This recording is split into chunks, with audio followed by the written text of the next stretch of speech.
Number one Ibble Dibble here. Welcome to my review of Tom Bower's Revenge. Chapter 3, College, Part 4. 8 years on the D-list. Depending on how you define suits. You want to be a hooker on Hollywood Boulevard?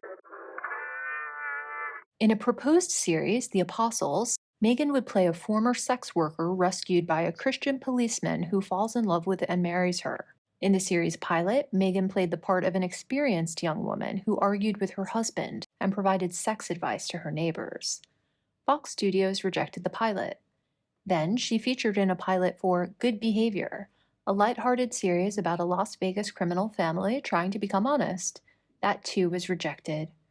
In her next part, in 90210, a successful remake of the Beverly Hills series, she memorably performed oral sex in a parked car in a public area. After 2 episodes, she disappeared without explanation. Next, she was given a cameo appearance snorting cocaine in The Boys and Girls Guide to Getting Down. In 2009, she appeared in Get Him to the Greek.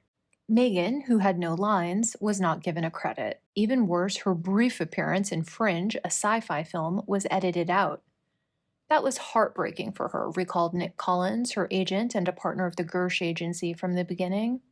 There are people who shut down when that happens, and other people who say, I can do it, I'm going to show them. Meghan is in the second group. Honestly, I've never respected Meghan more. Yes, she inexplicably quit a job that paid $56,000 a year for 10 days of work to live off her boyfriend and do garbage like this because she's lazy. Speaking of lazy, I'm befuddled that she did not even try to do a single theater production to improve her skills or gain visibility in a wholly respectable way. Even though people in LA really do go to see Antius, Circle X, etc., but clearly Meghan is a cynic who realizes that success in Hollywood has a lot more to do with connections, luck, and looks in that order than talent, unfortunately. Meghan was clearly already narcissistic or shallow, but at least she was trying. Her reward for tenacity came in 2010.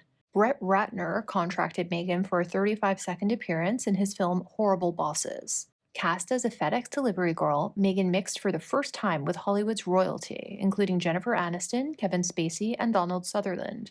On the set of the profitable film, she introduced herself. Mr. Sutherland, I hear I'm going to fall in love with you before lunch break. He laughed. On the back of those experiences, Trevor cast her in small roles in his films, The Candidate and Remember Me. Both flopped. 8 years into her bid for stardom, Meghan recorded the horrors of her professional life in Working Actress, an anonymous blog. I'm not going to lie, I've spent many days curled up in bed with a loaf of bread and some wine. A one-woman pity party. It's awful and ridiculous. On another evening, she continued, I've had to freeze my acting union membership, borrow money, work jobs that I hated, endure being treated like shit on a set, kiss actors with smelly breath, and cry for hours on end because I just didn't think I could take it anymore. The reasons for her rejection were common. Meghan lacked charisma. On screen, she generated no magic. Although she was undoubtedly attractive, directors found her unexciting and ordinary. Like the vast majority of wannabes, Meghan portrayed her own wants and needs and not the requirements of the role. Lacking natural mystery, she remained a B actress struggling with one-liners that might end up on the cutting room floor. Gross, the rat is back! I won't speculate as to what she did or didn't trade for that spot. It's possible that Meghan just went there every weekend to scoff free champagne and promised to sleep with one of his friends after her scene hit the screen. That would be the smart thing to do. And we know she cultivates this demure, girlish, innocent, hard-to-get persona, so maybe that's what happened. As for flirting with Donald Sutherland, super cringe, but can you blame her? The man's a living legend and has that great Southern accent. I love to provoke some sort of witty riposte from him too. And speaking of Trevor, they aren't even married yet, and I see why she divorced him. Not casting her in his movies until she had built up her reel elsewhere, taking her on expensive vacations, but not caring if she had to borrow money for gas and couldn't afford her SAG dues. Was Trevor really supporting this woman or not? Was he trying to punish her for partying all night at Ratner's? or practically limit her ability to do so. I wonder if they ever had substantive conversations about their career strategies and obligations to each other, or if they wrongly assumed they would naturally have the same rules about commitment and priorities, and found themselves disappointed, then tried to passive-aggressively control and manipulate each other while avoiding confrontation. Did he communicate directly and she didn't, or vice versa? Who knows? It seems clear to me that Harry thinks the world of her and expects her to naturally support him in all things, and believes that her selfish slip-ups are genuine misunderstandings, not the result of her planning her work and working her plan as if she's the team leader and he's another tool in her toolbox, not an equal. Did that start with Trevor? Did that start with her dad?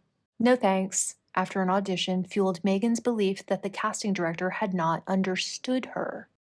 She needed to try harder, and the next day would certainly be different. In Hollywood, rejection was not a stigma or humiliation. After 5 years, her reel was substantial. Jobbing actors, she was reassured, earned a good income from constant employment. Repeatedly, she looked for explanations as the rejections piled up. I wasn't black enough for the black roles, she wrote, and I wasn't white enough for the white roles, leaving me somewhere in the middle as an ethnic chameleon who couldn't book a job. In an article for Elle in 2015, Meghan described how she was asked every week of her life, often every day, what she was and where she came from, as people struggled to place her ethnicity. Rather than accept she was not an outstanding actress, she stressed, "It was the first time I put a name to feeling too light in the Black community, too mixed in the white community." Thomas disputes this. Race was never an issue throughout Meghan's childhood, insists Thomas Markle, or her years in Hollywood. I was surprised when she brought it up. So do you think Meghan's look had anything to do with her not landing roles? I tend not to think so. When I look at the popular ensemble TV shows of the time, most of them have characters portrayed by women of color. Grey's Anatomy, Heroes, Lost, CSI and its 10,000 spin-offs, etc. Yes, there was and is an undeniable overrepresentation of blondes in Hollywood, and more so then, but it certainly wasn't impossible for someone of Meghan's complexion to get a job. I think part of the problem was that she is absolutely wooden, especially with her elocution. She insists on sounding like a socialite, whatever the role, and I'm sure that took her out of the running for roles requiring Valley Girl, Real New Yorker, Cliché Latina, etc. Just kidding. I'm clearly not an actress. I think Bauer is correct that even on screen, Meghan was much more concerned about her personal brand than actually acting. Also, and this is bitchy of me, but in this era, she was not as exquisitely beautiful as she is now. It's pretty clear that she only had her second nose job, full super white veneers, and learned how to dye her hair black to increase her visual contrast after the first season of Suits. She also appears to have tried and discarded breast implants, started with Botox and fillers, and improved her makeup skills during this era. She was really still working out and refining her look. There are a couple of plastic surgeons on YouTube who have gone into this more extensively, if you're curious, but at this point in time, in my opinion, she wasn't setting herself apart on looks alone, though she was already very pretty. In mid-2010, Nick Collins sent his client for an audition in an office block in Santa Monica, Los Angeles. The American producers were looking for an attractive young woman to play Rachel Zane, an aspiring lawyer unable to pass the exams. In the low-budget soap series set in a New York law firm, Zane would have an affair with Mike Ross, a brilliant young man with a photographic memory. Called Suits, Aaron Korsh, the 43-year-old writer of the potential series, based the narrative on his 5 years on Wall Street. Loyalty within a family of employees was Korsh's forceful theme. Bankers were portrayed being asked to do things in the office that offended their morality, but loyalty, a two-way street, compelled them to oblige. Rachel Zane's loyalty dilemma was profound. Mike Ross, a self-serving, beguiling fraudster, lacked any loyalty. Yet he invoked loyalty to demand a favor from honest Rachel Zane. Korsh explored how Zane reacted to the danger of violating her ethical boundaries. Cast on August 24, 2010, Meghan shot the pilot in New York and, as usual, waited to hear whether a network would buy the series. At the beginning of 2011, Meghan was told that USA Network, a cable corporation, had commissioned one season of 12 episodes. Years of hustling had paid off. She would earn a regular income of $50,000 per episode. That would be $600,000 after 9 months' work. Reflecting on her earlier pessimism, she explained, "It was a really good lesson in perspective. I think we are always going to be our own worst critics." There was one surprise. To save money, filming would start in April in Toronto and not as anticipated in New York. Every member of the cast was upset except Meghan. Meghan was keen to set up her permanent home in Toronto rather than commute like all the other actors from LA. Unexpectedly, she also revealed that she would stay in Toronto beyond November after filming ended. Leaving Los Angeles and Trevor, Meghan told the producers, was not a downside. If necessary, Suits was her get-out card from the relationship. I really can't be bothered to watch Suits, can you? I'll take Bauer's word for it that Meghan may have been inspired by the idea that loyalty is for dummies, not for her. We all know that deeply insecure people and narcissists have ridiculously one-sided expectations around loyalty, where their lover/victim is held to an unimaginably high standard of behavior and sacrifice, while they, the narcissist, must forever be forgiven the most blatant and degrading betrayals.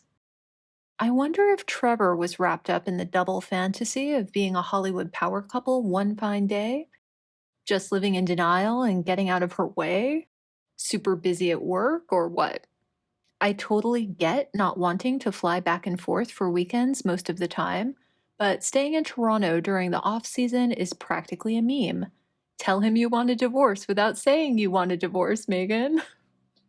Also, counterpoint, $600,000 divided over 8 years of hustling is not that much money.